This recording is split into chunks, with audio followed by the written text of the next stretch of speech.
All right, good night. Good night.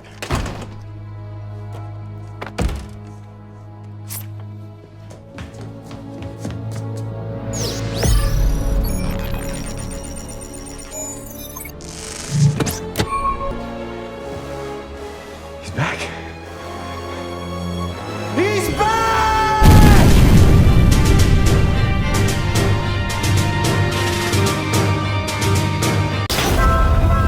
Save me. Save me, Maito! What exactly are you? Your mother. She's awaiting your rescue. I'll be your guide. The Boy and the Heron is the newest and quite possibly last film of the legendary Hayao Miyazaki, and it comes to us 10 years later after his last film, The Wind Rises. Let's go. And this film tells the story of Mahito, a young boy yearning for his mother, who ventures into a world shared by the living and the dead. So if you're new to my channel, you gotta know that I am a huge fan of not just Studio Ghibli, but also the great Hayao Miyazaki and just animation in general. This man is so good at what he does that I believe he can do no wrong. Anything he touches, particularly when he's directing it, immediately turns to gold. I absolutely adore all of his movies, and I even just started watching the TV show that he did, Future Boy Conan, and I'm really enjoying that right now. But after years of hope and waiting for him to make his triumphant return, Miyazaki is back for his for sure last go-around with The Boy and the Heron, which was my most anticipated movie for the rest of 2023. And I knew if any movie was to bring me back, it'd be this one. Also, keep in mind during this review that it's been a hot minute since I fully reviewed something, so I might be a little rusty. But I just want to get started because I've missed doing this.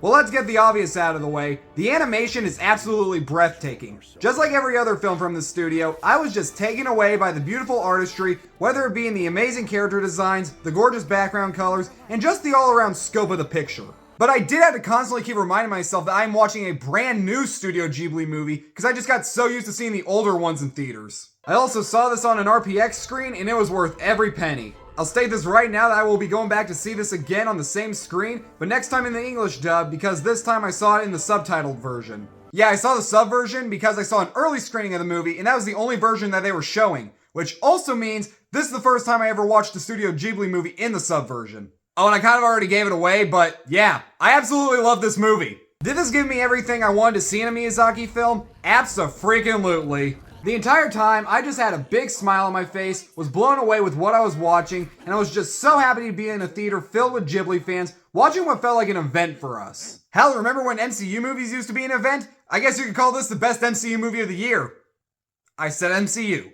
Another thing I've always loved about Miyazaki's films is the world building, and this movie is no exception, with a very bizarre world run by the dead and the yet to live, where the living can still live as well. Which is such an amazing idea that I think Miyazaki is the only one that could get it done right. And I do believe that he had to take some inspiration from Pixar's Soul with the little War of War characters that are coming soon to a hot topic near you. I did think Mahito was a great lead. There are honestly so many directions that you could have taken this character that any other animated movie would have done. But with this being a Studio Ghibli film, you have of course got a very smart and likable lead that is well written and very memorable. Now here's an example of what any other animated movie would have done. The movie starts off with Mahito losing his mother in a fire, and so later on, his dad starts seeing someone else. Now any other animated movie would have had the main character complaining about said parent's new love interest for the entire freaking movie. But here, Mahito just accepts it and goes on with life, and she actually is the reason that he goes into the fantasy world. You honestly just don't see that in a lot of movies. Now some of the stuff I've said, I might have just led you on to think that this is a family movie. It's not.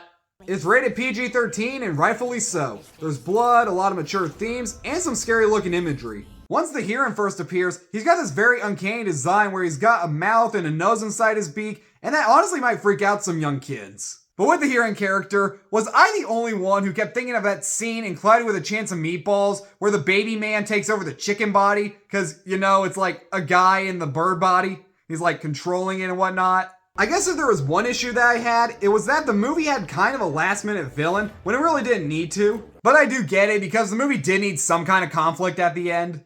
I think this comes as a no-brainer, but The Boy and the Heron is another home run for the legendary Hayao Miyazaki. If you're a Studio Ghibli fan, you're already going to see this. If you've never seen a Studio Ghibli movie, what the everlasting fuck are you doing? Get your ass into a theater and watch this movie right fucking now, then go home and watch the 22 other films from the studio.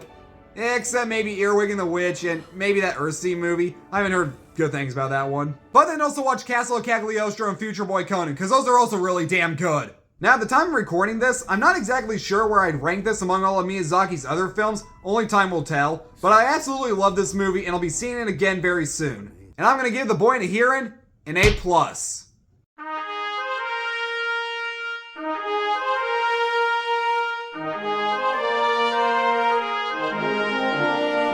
But yes, the day has come. The moment has arrived. I'm back, bitches!